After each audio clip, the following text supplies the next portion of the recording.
Hoje eu quero falar contigo sobre saúde. Não é bem sobre saúde, mas vamos lá.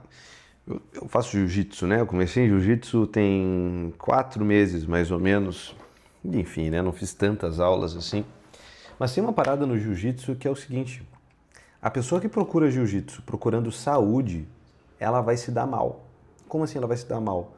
Porque lá, porra, tu vai passar um sufoco, tu vai te lesionar, tu vai, poxa, é muito fácil te machucar ali, né? Vai ter uma série de coisas que, puxa, sei lá, meu dedo ficou podre aqui, machuquei um. Muitos esportes, muitas artes marciais geralmente são assim. E a arte marcial, por exemplo, quando ela é procurada para fins sanitários, ela não atende muito bem ao qual ela foi criada, as artes marciais como um todo, né? Tanto que eu conversava, e aí eu dizia assim, cara, se eu estivesse procurando saúde fazendo jiu-jitsu, eu faria hidroginástica, não jiu-jitsu. Né? Com as tiazinhas lá que estão no clube lá fazendo hidroginástica na piscina quentinha, etc. Parece que tem um caráter muito mais formativo, por exemplo, no jiu-jitsu. Né? Não à toa a gente vai ter a paideia, que é aquela formação grega, né? A paideia é o corpo e a mente trabalhando junto, ou o Kung Fu, né? No Oriente, que tem essa característica formativa da arte marcial. Não é saúde. E hoje em dia, saúde, e é até o surto da pandemia que a gente viu, né? A forma como a pandemia foi encarada, acho que só um imbecil hoje olha para a pandemia e não vê que aquilo foi um surto, que dava para ter vivido melhor a realidade da pandemia, apesar de tudo, né? Até o Byung-Chul Han, vocês devem ter visto um livrinho desse cara, tá aqui em algum lugar, deixa eu ver. Aqui, esse aqui, ó, Sociedade Paliativa. É um livrinho interessante, que ele faz uma crítica muito forte a essa realidade da própria pandemia, onde as pessoas, procurando esse viés sanitário da saúde como um todo, uma sociedade muito obcecada em eliminar a dor e preservar a sobrevivência, corre o risco de quê? De reduzir a existência do ser humano como uma mera continuidade biológica. Tipo, eu preciso continuar existindo biologicamente aqui, deixando de lado uma série de outros bens importantes, e é nisso que eu quero falar nesse vídeo aqui hoje, né? Que lugar que a saúde ocupa, ou ela deveria ocupar na nossa vida? Porque tem muitas pessoas hoje em que, até, por exemplo, quando vem criança, né? Quando tá grávida, né? A mulher tá grávida, alguma coisa, o importante é que venha com saúde. Esse é o importante é que venha com saúde. Não que saúde não seja um bem, mas ela é esse bem último. O que importa é isso mesmo. Porque quando a gente está falando de saúde, parece que saúde, até saúde mental, né? Ah, eu quero ficar bem da cabeça. Ah, eu estou fazendo terapia porque eu quero ficar bem da cabeça. A saúde, ela parece muito mais. A gente pode trazer Aristóteles, São Tomás de Aquino aqui para o jogo, Santo Agostinho, enfim, toda uma filosofia clássica. A saúde, ela parece ser um bem instrumental. Ela não é um bem último, mas ela é um bem penúltimo. Eu preciso de saúde para quê? Ora, para ter saúde, Diego. Tá, mas saúde para quê? Essa é a grande pergunta. Ela é um bem que serve a um outro bem e, portanto, ela não pode ser o top 1. Porque se ela é o top 1, acontece isso, né? Eu acabo me colocando dentro de uma bolha, eu vou viver uma eterna quarentena e eu deixo de viver, eu passo somente a sobreviver. Isso aqui é importante porque isso aqui nos leva a uma reflexão sobre o nosso ordos amores, a gente pode dizer assim, né? Santo Agostinho traz isso aqui, que é a hierarquia de bens que eu coloco na minha vida. E, portanto, aonde eu coloco a minha felicidade, se eu te perguntar o que tu ama, isso vai me dizer muito do teu caráter, isso vai me dizer muito qual é o drive, o que te motiva a viver. E eu acho que realmente, tomando em consideração aqui o próprio jiu-jitsu, né? Assim, cara, parece que saúde, ele não é esse bem superior que muitas vezes a gente... Ou até a anestesia, né? Que vai estar citando o Byung-Chul Han. Desculpa, arrotei. O Byung-Chul Han ele vai trazer, né, essa sociedade que busca constantemente fugir da dor. A anestesia, não, a felicidade é o bem-estar. É isso. Bem-estar é realmente essa parada que a gente está aqui para ter bem-estar. Isso é um baita no pepino quando a gente vai na faculdade de psicologia, né? Definir saúde mental, definir bem-estar. Isso aqui é uma das primeiras matérias. Isso é um baita de um pepino. Por quê? Se a gente cai de que felicidade, portanto, é esse alívio das tensões, e muitas abordagens psicológicas vão ir através dessa ótica, né? Aliviar as tensões, homeostase, alivia a tensão do sujeito, deixa ele sem tensão. O resultado, muitas vezes, disso é uma ausência de sentido, é o esvazio de sentido da vida da pessoa. Por que saúde não é um dos bens? Porque eu posso ter um monte de saúde, mas eu estou vazio espiritualmente, né? Minha vida não tem sentido, eu não tenho amigos, eu não tenho, olha, eu tenho muita saúde, mas eu não tenho um amigo. Isso aqui é muito, muito tangível para nós. Assim, cara, puxa, parece que uma vida sem amigos, de verdade, né? Amigos de verdade mesmo. Poxa, eu prefiro ser doente do que não ter amigo algum. Né? Parece que isso nos dá mais sentido. O próprio Aristóteles na Ética Nicômaca, ele vai dizer que a amizade é um elemento constitutivo de uma vida feliz, a eudaimonia, que os gregos vão trazer aqui, né? Então não é que a gente vá odiar a saúde, não é uma coisa, eu odeio saúde, então eu vou fugir disso aqui. Não, de modo algum, mas a saúde ela acaba se prestando. O Aristóteles traz essa dimensão da eudaimonia. O que seria essa eudaimonia, né? Esse bem supremo? Entra numa pergunta muito clara, que é muito difícil de responder hoje, na nossa vida moderna, que é, para que serve o homem? Porque o Aristóteles ele diz o seguinte, né?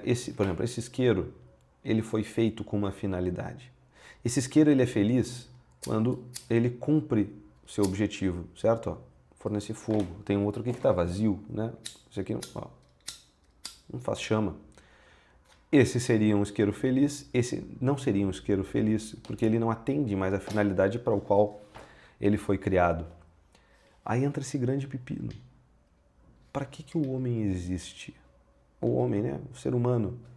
Qual é o ergon, né? Qual é a função do homem? Qual é a finalidade do homem? O Aristóteles, ele vai, claro, não vai entrar nesse vídeo hoje qual é a função do homem, mas o Aristóteles diz assim, ó, na medida que eu atendo, portanto, essa finalidade, é que é aí que eu sou feliz.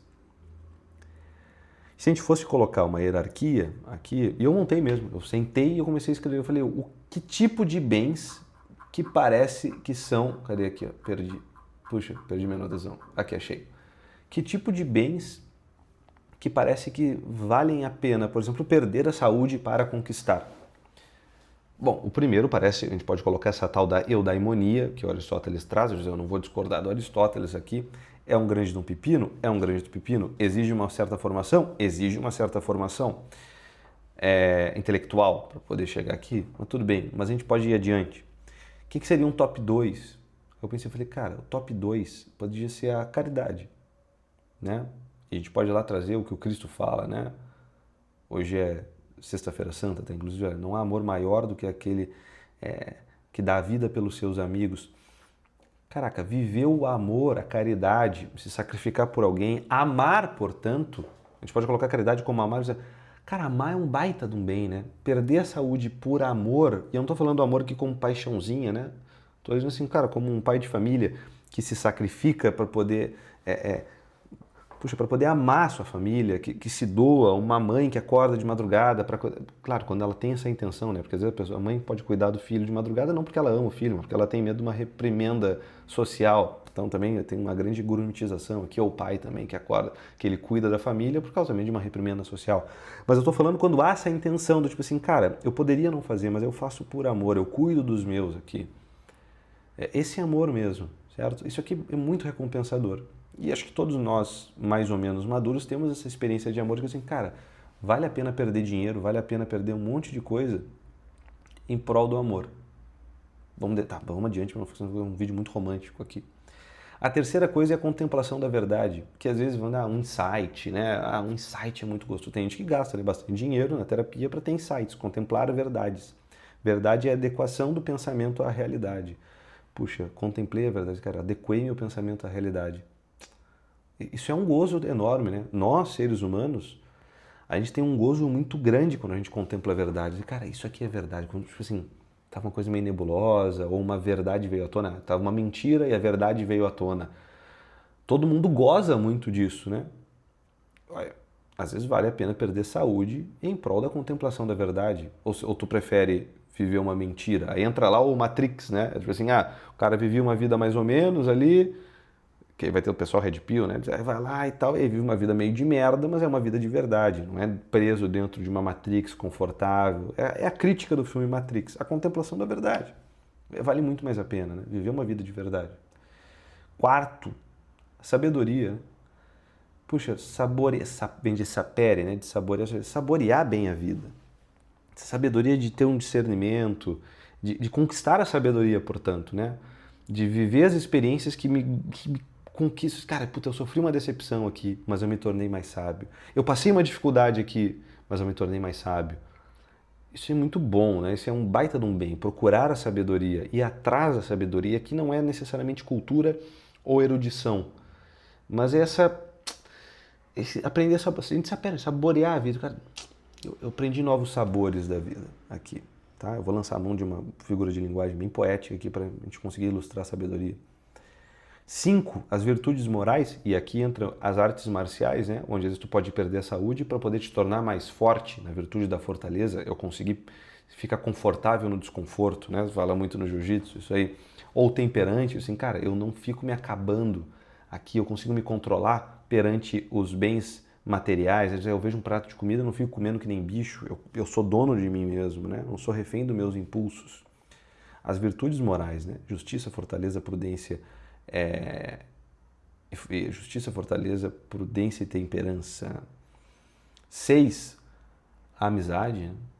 A amizade vale a pena. Perder saúde por amizade. A amizade parece que é muito importante para a questão da solidão, né? Não ser só nesse mundo. Ter amigos. 7, a retidão dos afetos. É um grande prazer quando o nosso coração gosta, quando a gente se sente atraído por realmente aquilo que é bom. Essa é a retidão dos afetos, né? Puxa, isso aqui me faz bem.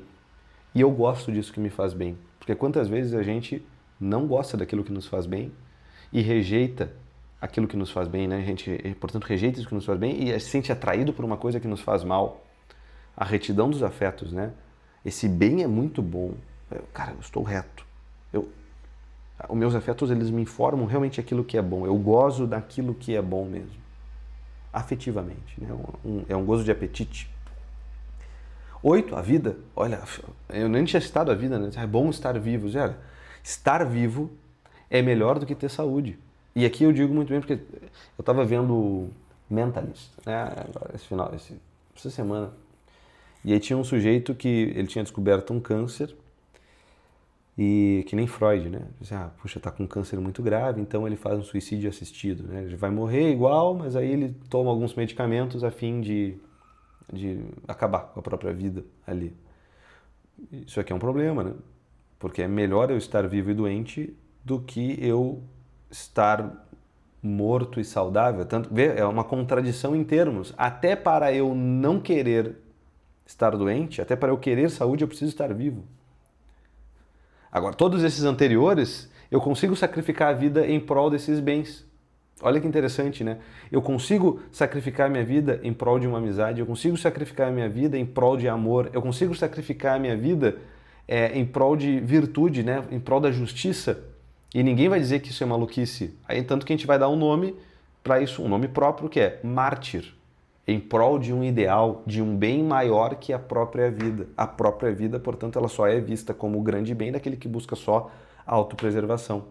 A autopreservação, então, também não é um bom orientador de vida feliz, a gente pode dizer assim. E aí, então, esse top 9 aqui, eu diria que entra a saúde. Aí sim buscar a saúde. Mas sempre subalterno, submetido a todos esses outros bens.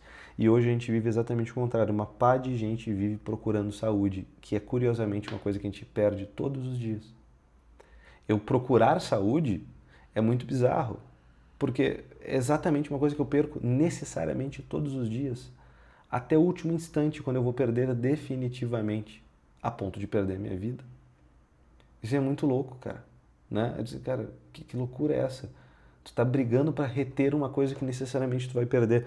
Claro, não que a gente não tenha que cuidar da saúde, cuida para poder conseguir chegar nesses bens anteriores, superiores, em maior abundância. Mas a saúde enquanto um bem instrumental, tá bom?